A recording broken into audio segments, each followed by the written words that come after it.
প্রাণটাই হলো আমি, এই যে আত্মা এটাই হলো আমি, এই দেহটা আমি নই, জেনে রাখো। তাই দেহ ছেড়ে যেদিন প্রাণ পাখি চলে যাবে, অর্থাৎ হৃদয় পদ্মের পাতা থেকে যখন জলের বিন্দু পড়ে যায়, তার উপরে কোনো দাগ দেখা যায় জলে? হরি বল। ঠিক তেমন বাবা, আমাদের হৃদয় পদ্মের পাতা থেকে যখন প্রাণ পাখিটা চলে যাবে, কোথায় যাবে জানি না, কিন্তু যাদের জন্য কৃষ্ণ ভজন না করে সদা সর্বদাই সংসারের রাত দিন এক করে ভূতের খাটুনি খেটে যাদের মঙ্গলের জন্য সুখের জন্য আপনার গোনাদিন মূল্যবান সময় নষ্ট হয়ে যাচ্ছে, তাদের হৃদয় পদ্মের পাতায় এতটুকু দাগ থাকবে না বাবা। এটাই হলো সংসার। সংসারে মায়া আর মোহ ছাড়া কিচ্ছু নেই। আপনি করতে পারলে আপনি অনেক বন্ধু পাবেন, আপনি কিছু করতে না পারলে কাউকে পাবেন না। প্রতিটা মুহূর্ত মানুষ বদলে যায়, মানুষ পরিবর্তন হয়। তাই আমাদের এই জগতে যা আছে সবই আমার নয়, আমার বলতে একজনই আছে, যে কিনা প্রত্যেকের ঘরের কোণে সিংহাসনের মধ্যে হা করে তাকিয়ে আছে ভক্তদের দিকে তাকিয়ে। ওরে তোরা আমার দিকে তাকাস বা না তাকাস, আমি তোদের পাঠিয়েছি, অর্থাৎ তোদেরকে তো আমায় দেখতে হবে। খেতে দিস বা না দিস, তোদের খোরাক আমাকে জোগাড় দিতে হবে, যিনি আমাদের পিতা। আমরা সংসারের মধ্যে কত কি আনন্দ করি, কত কি খাই। বাজার থেকে খাবার আনতে গেলে চিন্তা করি বাড়িতে 5 জন আছে, 5টা রসগোল্লা নিয়ে যাব। কিন্তু যে জন 5টা রসগোল্লার টাকাটা জোগাড় দেয়, তার জন্য একটা রসগোল্লা বাড়িতে আসে না মা। সে মৃদু মৃদু হাসে আর বলে, ওরে আমিও যে তোদের বাড়ির একজন, আমার কথা ভুলে গেলি তোরা।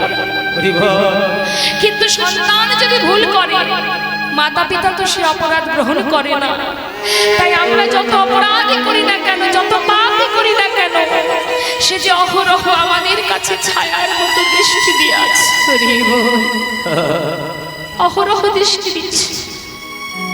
সদা সর্বদাই সুখে দুঃখে ভালো মন্দে আমাদের কাছে আছে।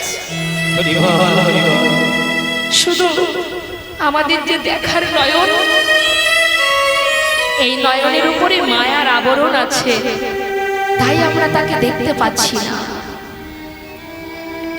যে বুঝেছে, যে জেনেছে, সে মায়ার সংসারে আবদ্ধ হয়ে মায়ামোহে কখনো কাঁদে না। সে কাঁদলে 2 ফোঁটা গোবিন্দের জন্য কাঁদে। সদা সর্বদা আমরা ভগবানের কাছে চাই, হে প্রভু এটা দাও, ওটা দাও, সেটা দাও, ভালো রাখো, সুখে রাখো। এটা আমাদের মতো সাধারণ মানুষের চাওয়া। কিন্তু ভক্ত কি চাই বাবা? ভক্তের চাওয়াটা কি? ভক্ত কখনো ইহ জগতের বিষয় চায় না। যখন কিনা প্রহ্লাদের পিতা হিরণ্যকশিপুর উদ্ধার হলো, ভগবান নরসিংহ মূর্তি ধারণ করে তাকে বধ করলো। করবার পর 5 বছরের ছোট্ট ছেলে প্রহ্লাদ, যার মা ছিল কৃষ্ণ ভক্ত, সেই প্রহ্লাদকে কোলে নিয়ে ভগবান বলছে, প্রহ্লাদ তুমি এইটুকু বয়সে আমাকে এত ভালোবাসো, এত ভক্তি, এত নিষ্ঠা তোমার, বলো প্রহ্লাদ আজ আমার মনে বড় ইচ্ছা, আমি তোমায় কিছু দিতে চাই। প্রহ্লাদ প্রভুর মুখের দিকে হা করে তাকিয়ে আছে বাবা। যখন 5 বছরের ছোট ছেলে ভগবানের মুখের দিকে তাকিয়ে আছে, ভগবান কোলে বসিয়ে বলছে, প্রহ্লাদ আমার দিকে তাকিয়ে আছো কেন? বলো কি চাও তুমি? যা চাইবে আমি তোমাকে তাই দেব। আমি তোমার ভক্তিতে সন্তুষ্ট হয়েছি, আমার বাসনা আমি কিছু দিতে চাই। বলো তুমি কি নেবে আমার কাছে? তুমি যদি বলো স্বর্গ নেবে, স্বর্গ দেব। যদি বলো মর্ত নেবে, মর্ত দেব। যদি পাতাল নেবে, পাতাল দেব। যদি বলো ত্রিভুবন নেবে, ত্রিভুবনের রাজা করে দেব তোমার। বলো তুমি কি চাও? প্রহ্লাদ হা করে তাকিয়ে আছে। আবার জিজ্ঞাসা করছে প্রহ্লাদ এমন করে আমার দিকে তাকিয়ে আছো কেন? তুমি কি ভগবান হতে চাও আমার মতো? বেশ, তাই করব তোমায়, তুমি রাজি? প্রহ্লাদ শুধু তাকিয়ে চোখের জলে বুক ভাসিয়ে কাঁদছে আর বলছে, হে ভগবান তুমি যদি দিতেই চাও তাহলে আমাকে এই বর দাও। পৃথিবীতে যতদিন বেঁচে থাকবো তোমার কাছে কিছু চাইবার যে ইচ্ছা বাসনা সেটা যেন কোনোদিন আমার মনে না জাগে।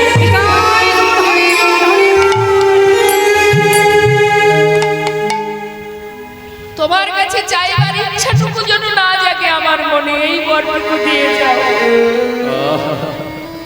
এটা হলো ভক্তের চাওয়া। চাইবার কি দরকার, না চাইতেই সব পাওয়া যায়। শুধু যদি তোমার মধ্যে তার প্রতি বিশ্বাস ভরসা থাকে, বিশ্বাস করো, ভরসা করো, তার প্রতি নির্ভরশীল হও।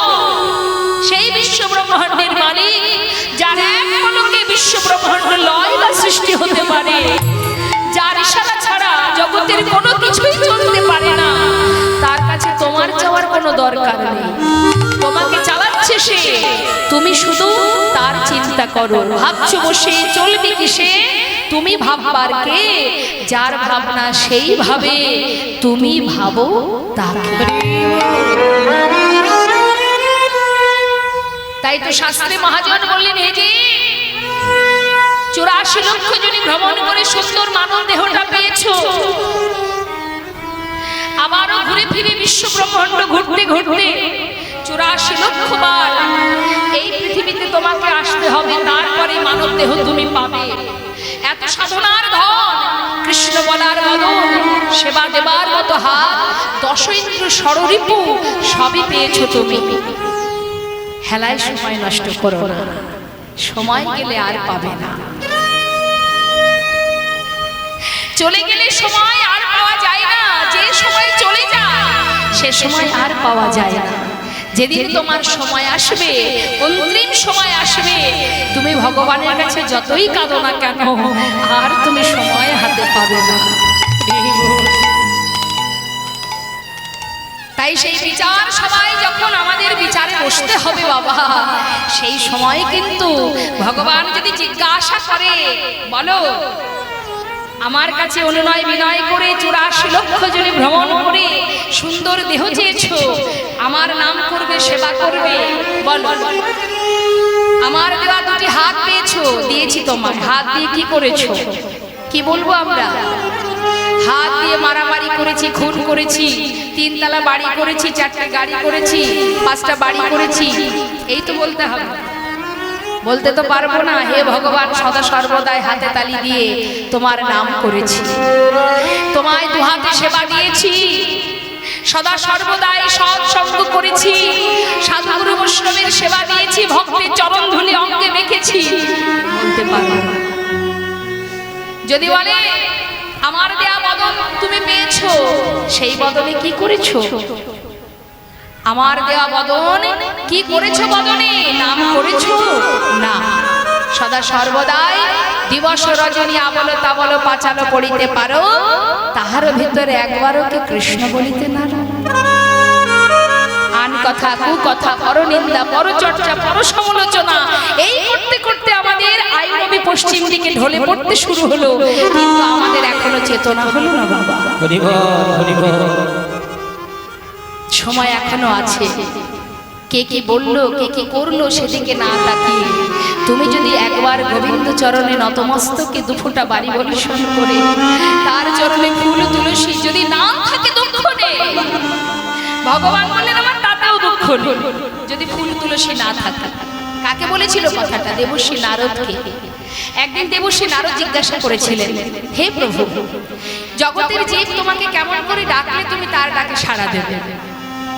তখন দেবর্ষী নারদ বলছে, আহা, ভগবান বলছে, দেবর্ষী, এই জগতের কোন জীব যদি আমাকে একটা ফুল দিয়ে ডাকে, ফুল, আমি তার ডাকে সাড়া দেব। দেবর্ষী নারদ বলছে, দয়াময়, যদি তার কাছে ফুল না থাকে? ভগবান বলছে, কোনো দুঃখ নেই। কোন ভক্ত যদি আমাকে একটা তুলসী পত্র দিয়েও ডাকে, আমি তার ডাকে সাড়া দেব। ডাকার মতো যদি ডাকতে পারে, তার একটি ডাক, সারা জীবন নয়, একটা ডাকই যদি আমার কর্ণে পৌঁছায়। আচ্ছা প্রভু, যদি তার কাছে তুলসী পাতা না থাকে? ভগবান বললেন, যদি এক কলস গঙ্গা জল দিয়ে আমাকে ডাকে, আমি সাড়া দেব। চিন্তা করুন, কিছুই তিনি চান না। আচ্ছা প্রভু, যদি গঙ্গার জল না থাকে? ভগবান বললেন, তাতে আর দুঃখ কিসের? এই জড় জগতের কিছুই আমার প্রয়োজন নেই, কারণ আমি আমার প্রত্যেকটি সন্তানকে দুটি করে নয়ন দিয়েছি। একটাই দিয়েছি গঙ্গা, একটাই দিয়েছি যমুনা। আমার ভক্তরা, আমার সন্তান যদি একটি বারের জন্য দুফুটা নয়ন বাড়ি পরিশোধ করে হা কৃষ্ণ বলে যদি বাহু তুলে আত্মনিবেদন করতে পারে, আমি সেই সন্তানের কাছে যুগে যুগে দাস হয়ে পড়ে থাকি।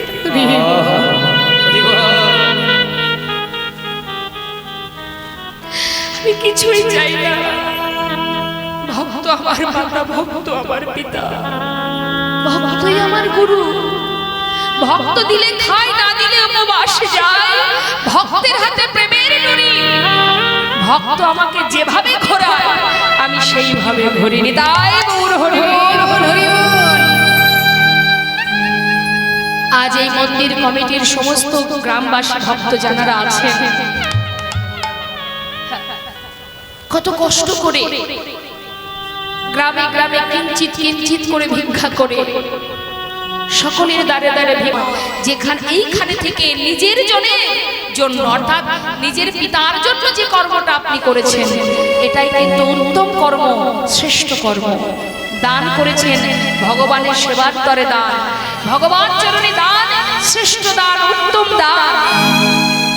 আপনাদের দানেই আজকে গোবিন্দ সেবা চলছে, আবার আগামীকালও চলবে। মহামন্ত্র হবে এখানে। এবং সেই সঙ্গে যে বাবার সঙ্গে আমার পরিচয় হলো, এখানে আমার গুরুমা এসেছেন। আমার গুরুমা কলকাতাতে তার নিবাস, যিনি শ্রদ্ধা কীর্তনিয়া রীনা করদে। তো সেই গুরুমা এখানে 1 বছর নয়, আপনাদের বাড়িতে, আপনাদের এই হরিবাসরে, আপনাদের ঘরে ঘরে তিনি কয়েক বছর এসেছেন এবং গুরুমাই আমাকে পাঠিয়েছেন এখানে। তাই সত্যি ভালো লাগছে যে একটা ছোট্ট গ্রামের মধ্যে সবাই মিলে এত সুন্দর একটা হরিবাসরের আয়োজন করেছেন আপনারা। আমি চাই, ভগবানের কাছে প্রার্থনা করি, আপনাদের কৃষ্ণ ভক্তি হোক, আপনারা গোবিন্দ চরণ সার করুন এবং এইভাবে হাজার কর্মের মধ্যে দিয়ে একটু একটু করে গোবিন্দ সেবার জন্য যদি গুছিয়ে রাখতে পারেন, বছরের শেষে ভগবানের সেবায় দেবেন। আপনাদের এই হরিবাসরকে কেউ আটকাতে পারবে না, এটা আপনাদেরই করতে হবে, কারণ আপনারা অমৃতের সন্তান। তাই অমৃত সন্তান হয়ে তার সেবার জন্য আপনারা দেবেন। আজও এই মন্দির কমিটি, আমার বাবা আছেন এখানে, প্রভুজি আছেন, আপনাদের কাছে ভিক্ষার ঝুলি নিয়ে যাবে।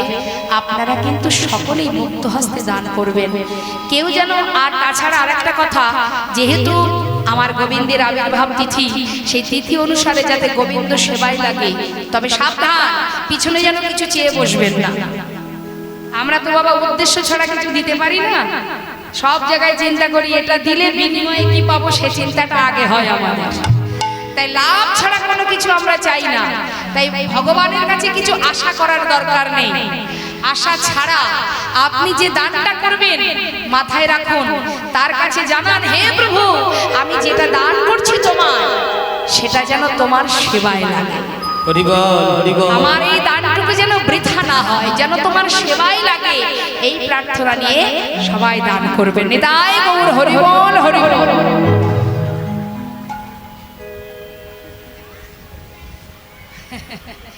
আচ্ছা, বুঝতে পেরেছি, ঠিক আছে, ঠিক আছে। তাই আমরা বললাম সকলে দান করবেন। আর এই যে দান, শ্রেষ্ঠ দান, ভগবান নিজেও সকলের কাছে দান চেয়েছিলেন। আস্তে কথা নয় মা। তাই আমরা দান করব কি? শ্রেষ্ঠ দান কি? নিজেকে সমর্পণ করব, ভগবানের চরণে নিজেকে সমর্পণ করব। সবাই মিলে দুটি বাহু তুলে একবার মহামন্ত্র আমরা জপ করব। দেখি হাত তুলুন, প্রত্যেকে তুলুন, সবাই হাত তুলবেন কিন্তু। বাবা, হাতে তালি দিয়ে একবার মহামন্ত্র জপ করব আমরা। বেশ জোরে জোরে গাইব কিন্তু, যার কণ্ঠে যতটুকু সুর আছে একেবারে প্রাণ ভরে করে উচ্চস্বরে হরে কৃষ্ণ হরে কৃষ্ণ। হাতগুলো কোথায় গেল? তুলুন তুলুন। কৃষ্ণ কৃষ্ণ হরে হরে হরে রাম হরে রাম রাম রাম হরে হরে। হরে কৃষ্ণ জোরে জোরে।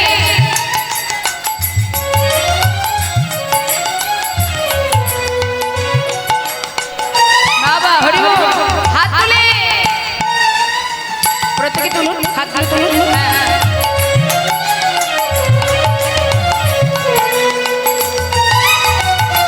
হরে কৃষ্ণ হরে কৃষ্ণ কৃষ্ণ কৃষ্ণ হরে হরে হরে রাম হরে রাম রাম রাম হরে হরে হরে কৃষ্ণ।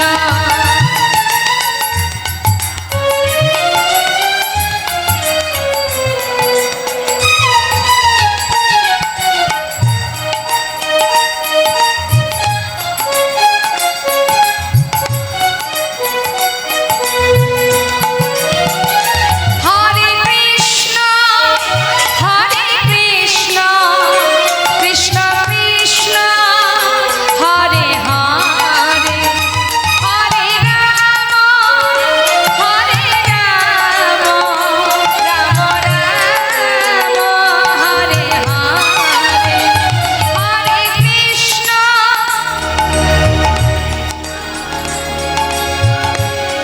বাবা হরে বাবা।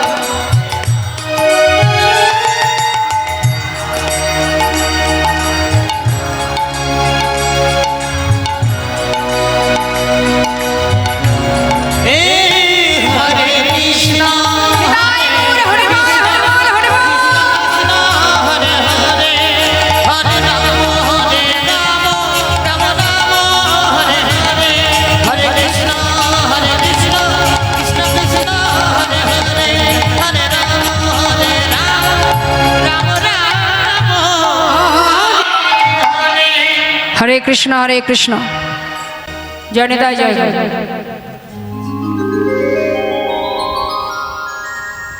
তো আমরা বৈষ্ণব মহাজন বললেন,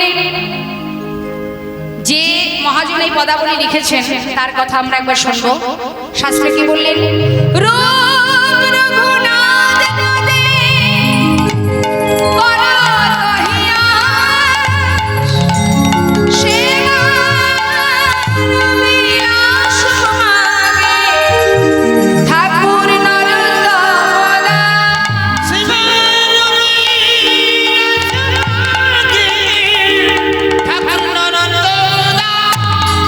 ছোট করে আমরা একটু জামালি শুনবো, তারপরে লীলায় চলে যাব। কি বললেন মহাজন?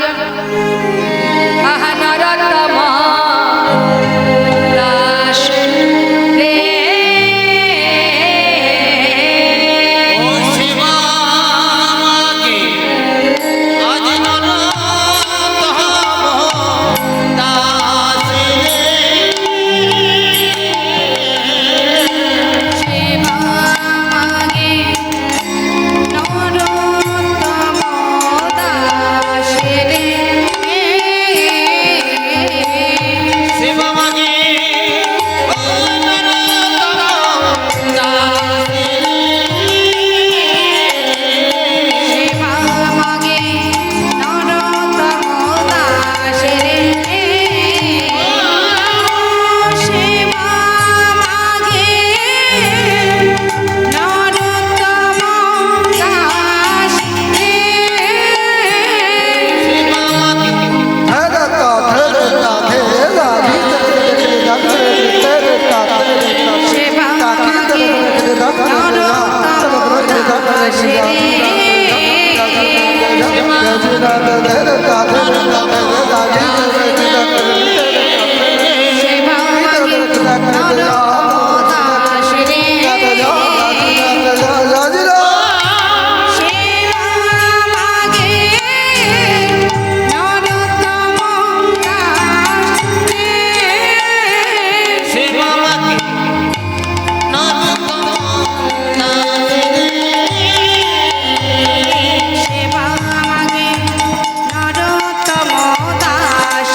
সবাই মিলে আমরা দুটি বাহু তুলে চলে যাব বৃন্দাবন ধামে।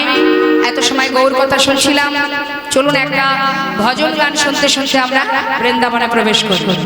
প্রত্যেকে দুটি বাহু তুলে যায় রাধেশ্যাম। যেতে হবে তো বৃন্দাবনে, গোবিন্দ আসছে। দেখি হাত তুলুন, ওই হাতগুলো দেখি। হ্যাঁ, আপনি হাত গুটিয়ে রেখেছেন কেন? আমি এক এক করে বলতে পারবো না তো। তুলুন তুলুন তুলুন। বাহ, জয় রাধে জয় রাধে। বৃন্দাবন ধাম আচ্ছা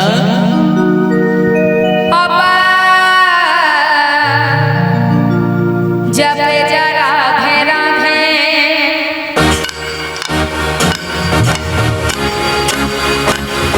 राधे श्याम।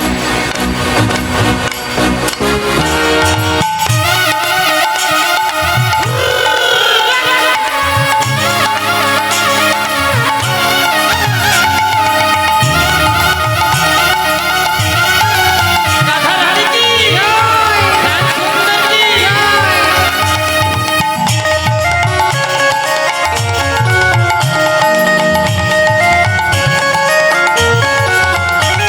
वृंदावन धाम जपे जा राधे राधे। वृंदावन धाम जो पिया राधे राधे भजे जा राधे राधे। जपे जा राधे राधे। जपे जा राधे राधे। भजे जा राधे राधे। राधे आई मेरी, राधे आई मेरी सरकार।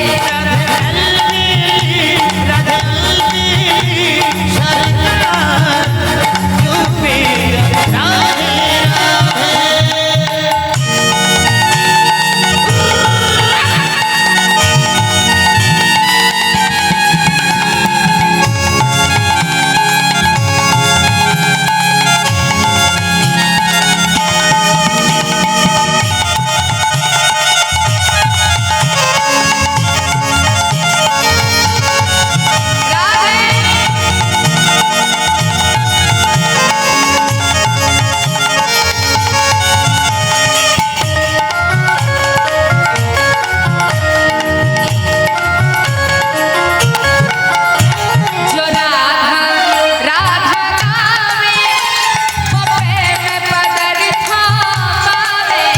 जो राधा राधा गावे, वो प्रेम पदर थावे।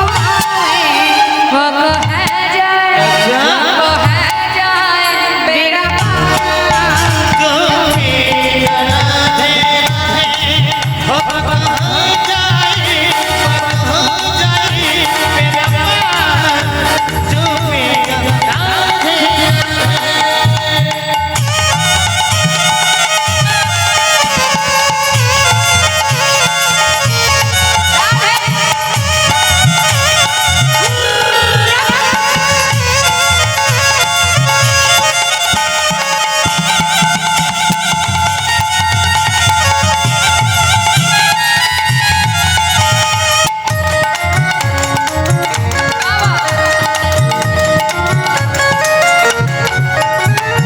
राधा नाम ना होतो, रसना जब चारो।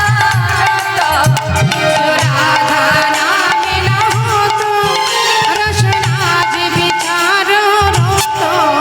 কি বলেন কথাটা? রাধারানী যদি না আসতেন তাহলে আমার গোবিন্দ আসতেন না। বৃন্দাবন। হ্যাঁ, দেখেছেন ভজন কথা? গোবিন্দকে পাওয়ার জন্য ছটফট করার দরকার নেই। যদি আপনি ঠিকঠাক রাধারানীর ভজন করতে পারেন, গোবিন্দকে অনায়াসে পেয়ে যাবেন।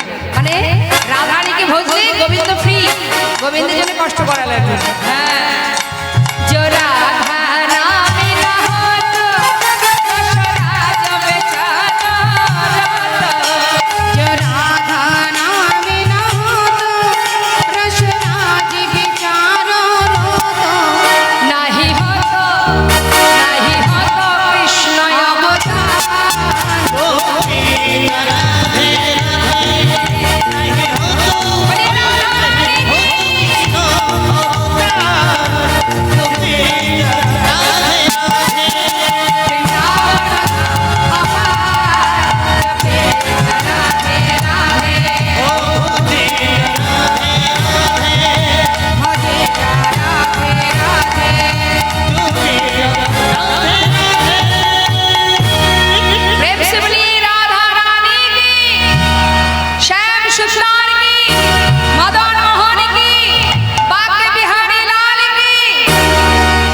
जय जय श्री गुरुदाय गोस्वामी परमानंदे हरि हरि बोल। जय निताय जय गौ जय राम।